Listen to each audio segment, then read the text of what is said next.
Breachside Broadcast, the best voxcasting, either side of the breach.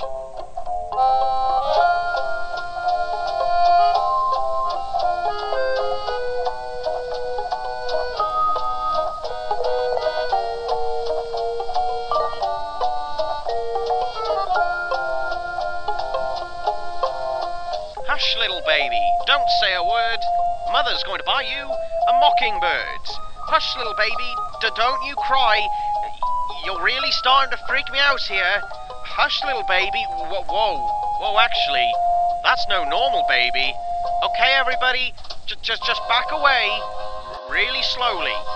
That's right, so, this is Tales of Malifaux.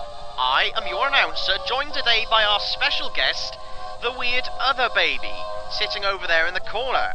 He's eyeing me up expectantly, as if he is waiting for something. Perhaps he is waiting for this week's story. This week is more special than every other episode after all. This week, we wrap up our very first story arc. Perhaps if I move my hand towards the switch that will play the story... yes, the child does seem to be waiting for that. Time to put my best switch-pressing finger forwards. Beverages at the ready, bottoms placed on the edge of your seat, and firmly clenched. A sideways glance at the disturbing other child that is in all of our homes, looking up ready at the Ethervox. The first part of the finale. The first part of the Wendigo.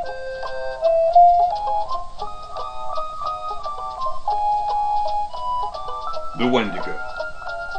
The Erebus travelled quickly through the marshy water. Molly Squidpitch had been on this vessel before, not as the undead creature she was now, but as a living woman. It was a hazy memory, though it had been less than a year ago. She stood now upon the prow of the ship, the remains of Philip Toombs held out before her like some grisly figurehead. He rasped directions to her, his voice growing ever fainter and more tremulous as they approached Kythera. The guild pilot, in whose ear Molly whispered Philip's words, gripped the tiller with white-knuckled hands, and never once looked her in the eye. Rasputina and Seamus had been disarmed and shackled.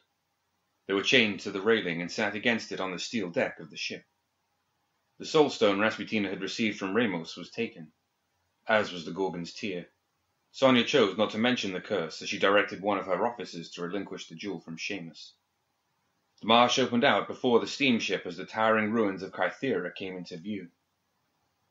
At their approach, the sky swirled above the ancient temple with a mass of black clouds. All eyes were on the ruins, and none on board noticed the smaller vessel following in their wake. The tall spires of Kythera towered over Erebus, the sleek hull sailing slowly between them. Up close, the jagged pillars were massive, the dark metal of their construction somehow unblemished despite all their years in the swamp. Even at their base, where they disappeared into the black water, not a shred of moss or lichen clung to them. Molly pointed the ship toward a series of linked platforms made of some strange metal. Threaded the same strange metal, threaded between the hulking spider-leg ruins. The ship nudged against the remains of this decayed structure, and guild officers leapt off to secure lines bow and aft. Sonia had been lost in Philip Toomer's journal since the ship set off, and she glanced up as the ship jutted to a halt and realized that several people had been calling her name. She quickly stowed the book in her coat and climbed down the landing ladder, amazed by what she saw. All around her was the science of an extinct people. Every part of it was alien, but the characters stamped into the wheels and cogs that comprised the spires were familiar to her. Turning to Lady Justice, Sonia said, "These characters are the same as those used in the volumes at the Dewars Library site. This journal is our dictionary. I'm positive that I can decipher some of these." "We've come only to close the font, Sonia," Justice said sternly. "I suggest you focus your efforts on that." She began issuing orders to secure the site. Sonia ignored her more zealous colleague and set to work with journal and notebook, scribbling down every inscription she could find. Samael interrupted her quietly. "What about the prisoners? I'd like to keep them where I can see them." Sonia paused, gnawing her lip. "I need them, especially that witch. I have something in mind for her. Bring them down and keep a close watch." Both Seamus and Rasputina were in a rough state. although Lady Justice herself had used a small soul stone to staunch the bleeding in their wounds and avoid infection setting in. Seamus, however, had needed some additional attention not long into the voyage. The judge had survived the gun blast from Seamus' hand cannon and been sent to Malifaux City to recover. But the guardsmen had decided to exact little retribution for their wounded leader. Seamus' face was badly bruised, and one eye nearly swollen shut, although he seemed oblivious. Armed officers brought Seamus, Molly, and Rasputina from the ship, 2 men to each of their chains. As they walked shoulder to shoulder along a narrow promenade, Seamus whispered to Rasputina, "No hard feelings, love. You put up a mean fight, sure. I'm thinking we're here for the same thing. Hope you don't mind sharing it with old Seamus now." Rasputina shook her head. "You and I have nothing in common, and you have no notion what brings me here." She gazed up into the sky at the storm brewing overhead. Already a thin shower of sleet rained down on the ruins, making the uncertain footing even more dangerous. The guardsmen and marshals drew their hats down over their heads and wrapped their coats tighter around their bodies. The dark waters of the swamp lapped at the bare edges of the metal platforms and gurgled underneath. The hastening wind brought the sickly sweet smell of decay and the first swirls of snow. Climbing higher into the ruin, Sonia discovered what appeared to be a dais. It was a large circular platform built atop a massive cog that hung out over a pool of water.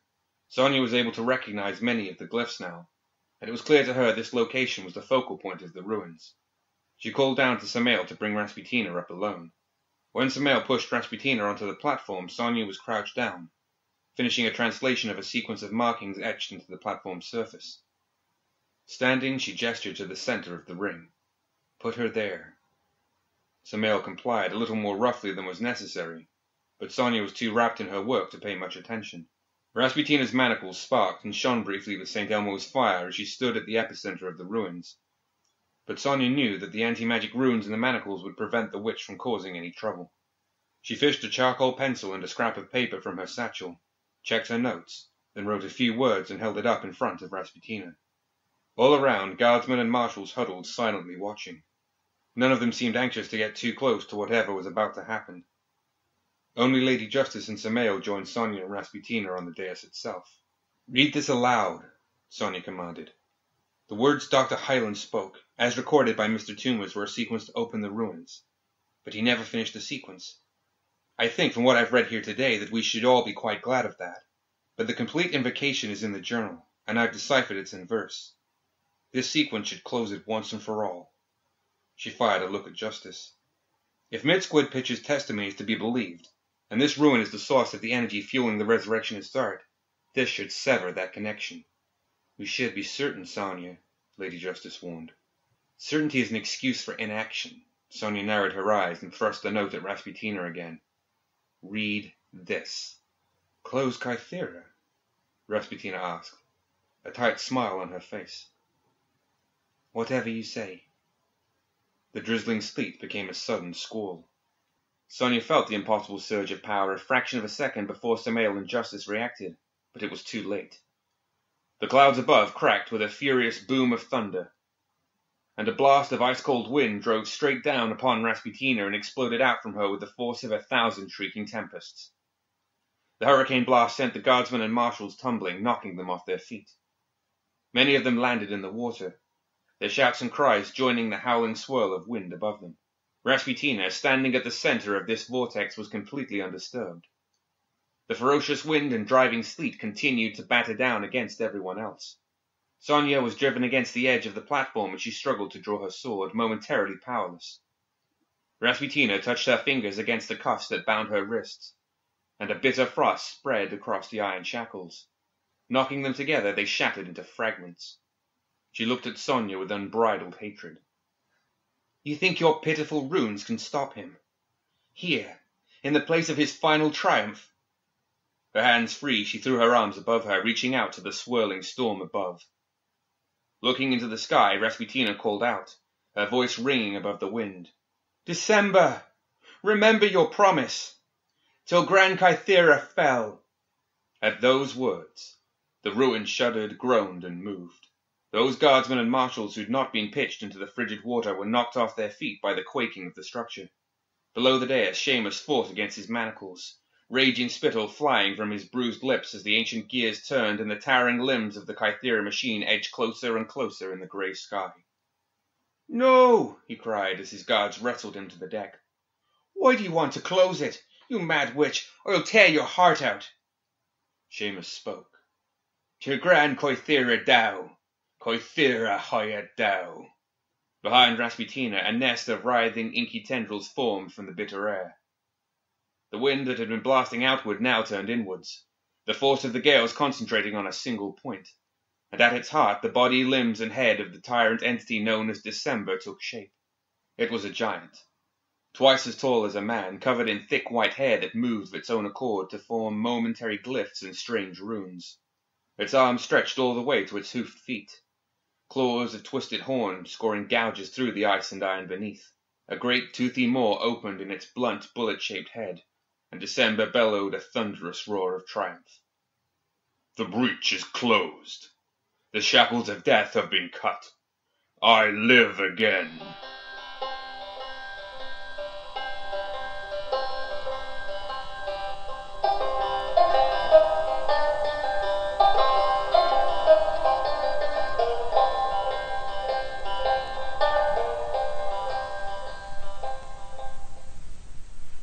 And now for a word from our sponsors.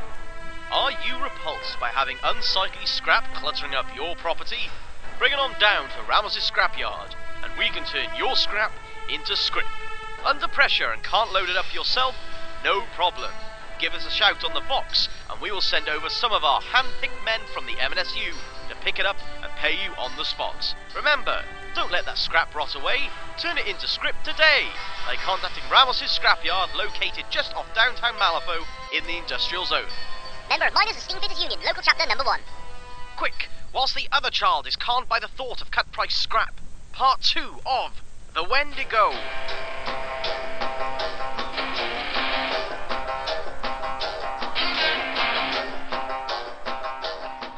Rasputina stepped in front of it.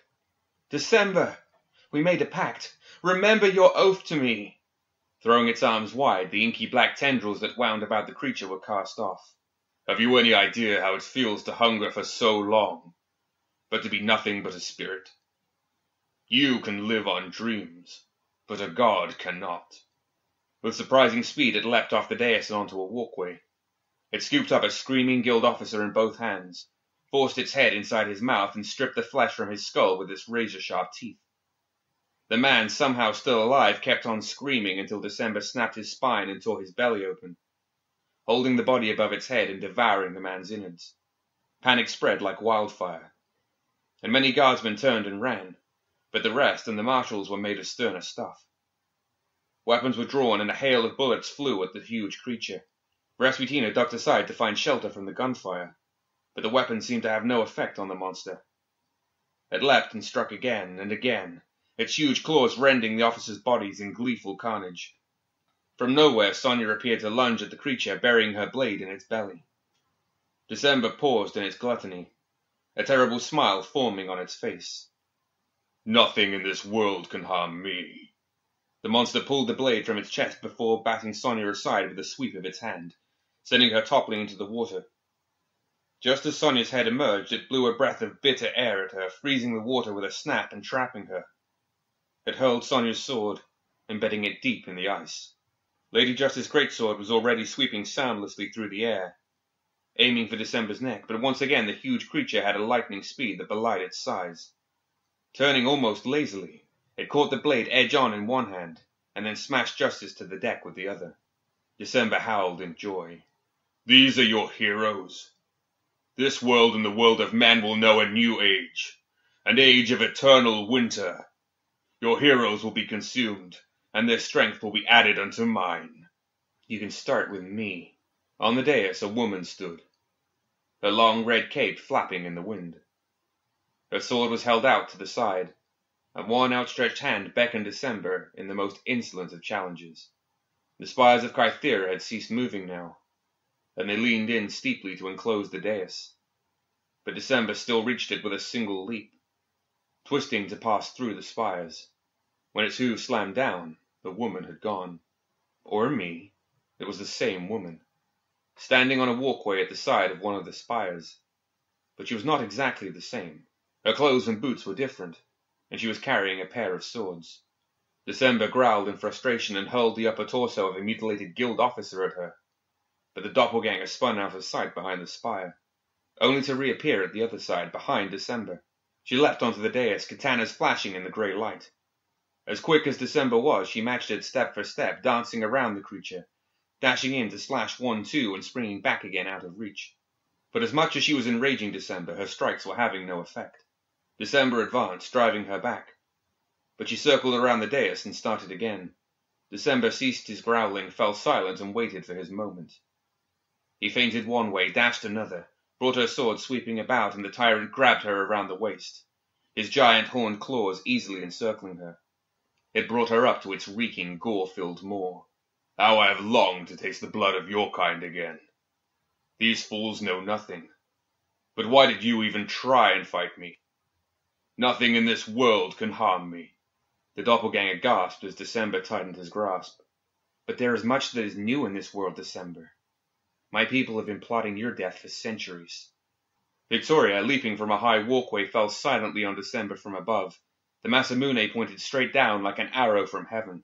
The blade passed clean through December from skull to groin, although it left not a mark in doing so. Victoria bounced off December's back and rolled across the dais, springing to her feet, her red cape snapping. The doppelganger felt December's grip loosen, and she wrestled free. December staggered back, twisting to look at Victoria. One giant hand reached out to her, and at that moment Victoria saw that it grasped the power of the blade in her hand. The light in its eyes grew dim, and December fell forward. December's death was like the ringing of a great bell in reverse.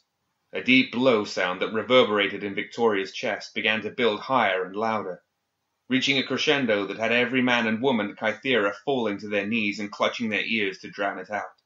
And then, just when it seemed to Victoria that her head could take no more, silence broke over the ruins like a wave. For a moment the world seemed to hold its breath in awe. And then she heard again the gentle lapping of the swamp waters, the soft whisper of the wind, and the racing of her own heart. It was over. The sheet of ice that had captured Sonia broke loose, and Lady Justice, the cloth over her eyes soaked with blood from a head wound, helped her out of the water. All over the ruins, the survivors of December's onslaught saw to the wounded or assisted others who had fallen into the swamp. Meanwhile, a furious Samael had found Rasputina, slumped unconscious, and was busy binding her hand and foot. Justice allowed Sonia to take a look at the cut on her head. "It's nothing serious," said Sonia, wiping away the worst of the blood with a heavy cuff of her coat. "Seems it takes more than a manifesting god to put a dent in that dense skull of yours." Justice allowed herself a rare smile. "It was a brave thing you did, letting that creature turn you into an icicle so a proper swordswoman could get a strike at it. Glad you appreciate my sacrifice, although—" Sonia paused, looking around. "Speaking of proper swordswomen, where did those twins go? They seemed to be waiting for that thing to show." But the two Victorias had disappeared into the ruins as quickly as they had come. Sonia could find no trace of them, and was about to send some guardsmen out to look for them when she saw Molly and Seamus. Molly knelt, her hands cupped in front of her, the Gorgon's tear glowing a sickly green. How she had got it back, Sonia did not know. Behind her, the two death marshals guarding Seamus slumped against the ruined walls, their faces slack and their eyes empty, their minds destroyed by the venomous power of the tear. Seamus stood, a look of breathtaking malice in his green eyes that seemed to feed on the glow from the tear. Behind Seamus, in the shadows, stood a woman with an hourglass figure and snakes for hair. "And now, missy," said Seamus, his voice like poison, "we do what I came here for." As Sonia shouted the alarm, the woman leaned in and whispered to Seamus, her snakes caressing his face as she told him the words to open Kythera. "To the Grand Kythera Dow," repeated Seamus. "Kythera Hoya Dow." The crooked spires had inched closed painfully slowly when the words of sealing had been spoken by Rasputina earlier.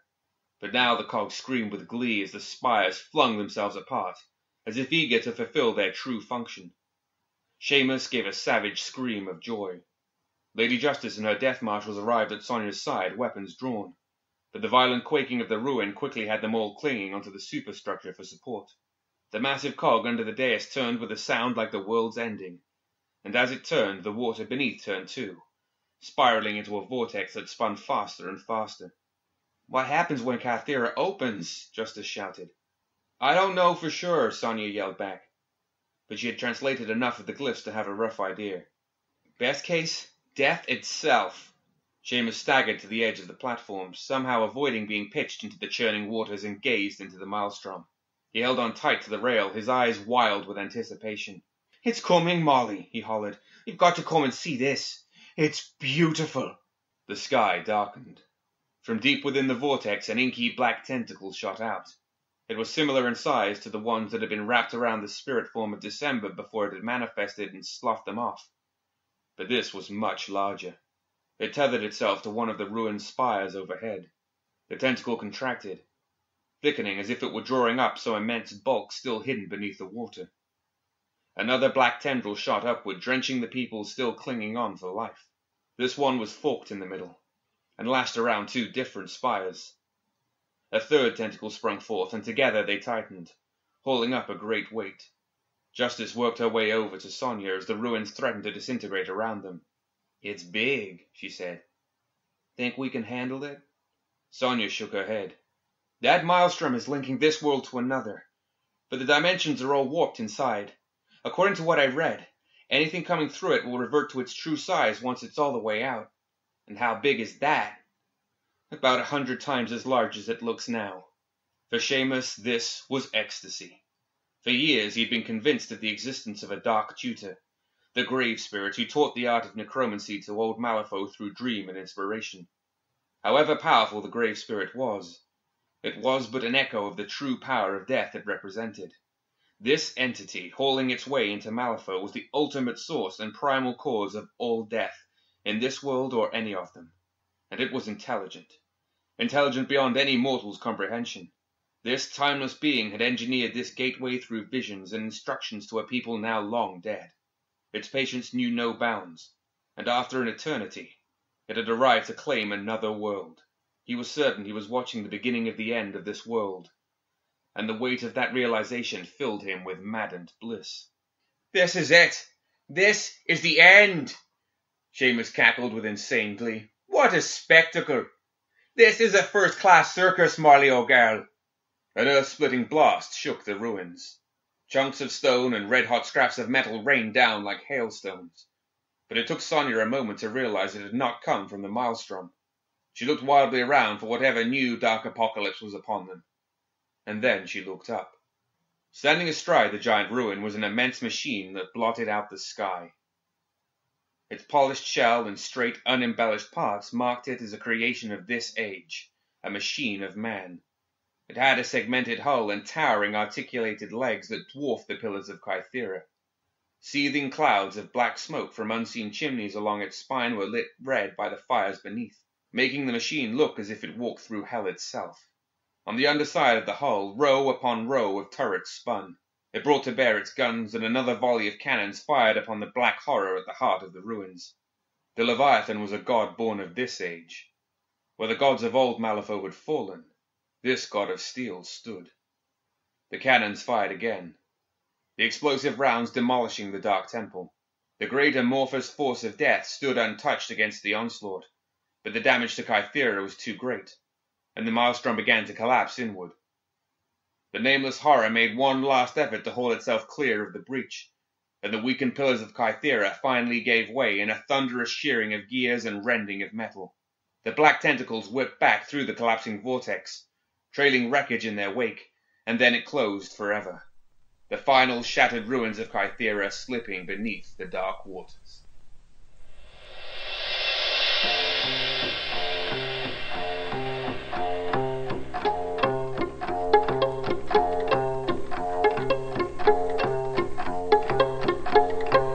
So that is the first of many sagas from Malifaux wrapped up neatly. As the announcer, I have been so honoured to bring them to you time after time. I also look forward to doing the same with many more tales, but that is yet to come. All that there is left to do is say have a good day and keep yourself safe, because bad things happen.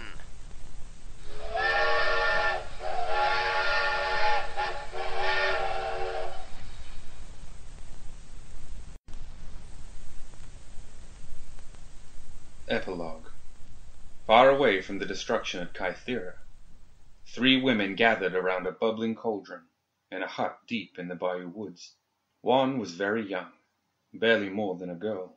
The second was tall, proud, and warlike, and the third was wizened with age. There was a sense of weary relief in the air, but also one of renewed tension. The old woman held her hand over the simmering stew, and the surface stilled, becoming as reflective as a pool of quicksilver. The surface did not reflect the images of the 3 women, nor even of the ramshackle hut. Instead, it showed Kythera and the aftermath of its destruction. Towering over the wreckage of the ancient temple was Ramos Leviathan. Ropes spun from hatches in the belly of the iron beast as a hidden winch turned them. From the murky water, the cables hoisted Ramos in the unconscious form of Rasputina. They disappeared within, and the titanic machine headed off into the swamp. It was a while before any of them spoke. "What can we do if man can create behemoths like that?" the youngest asked, gnawing on a knuckle. "You of all of us know the answer to that, Pandora," said the warrior. "What you see there is nothing without man to control it, and man is a brutish animal, impatient and greedy. If we make a tool of man, then his tools become ours as well." "Lilith is right," said the old woman. "Ask a caterpillar what the end of the world looks like, and it will show you a butterfly. It all depends on how clearly you see. December's undoing was that it did not consider that times could change. We must not make the same mistake. This Leviathan is new and fearsome, but in the right hands it could be as pleasing to us as a butterfly. Come, we should not be so glum. You both did well and played your parts perfectly. Pandora proved the Masamune was everything we hoped it was, and delivered the guide to our chosen assassin. And you, Lilith, ensured that the witch would meet Ramos and inspire him to reveal his hidden weapon. The pieces were delivered precisely as the cards predicted." The image in the mirror shifted to the Erebus. Sonia, Samael, and Lady Justice stood aboard, as did a small contingent of their surviving officers. The vessel sped away from the collapsed ruins. "Everything does seem to have gone according to plan, Zoraida," Pandora mused. "No, not everything." The mirror changed again, and this time showed Seamus and Molly struggling through the marsh, waist deep in brackish water. The head of Philip Toomers bobbed along behind Molly, secured by a couple of ropes. Around her deathly pale neck, Molly wore the Gorgon's tear, no longer glowing as it had at Kythera.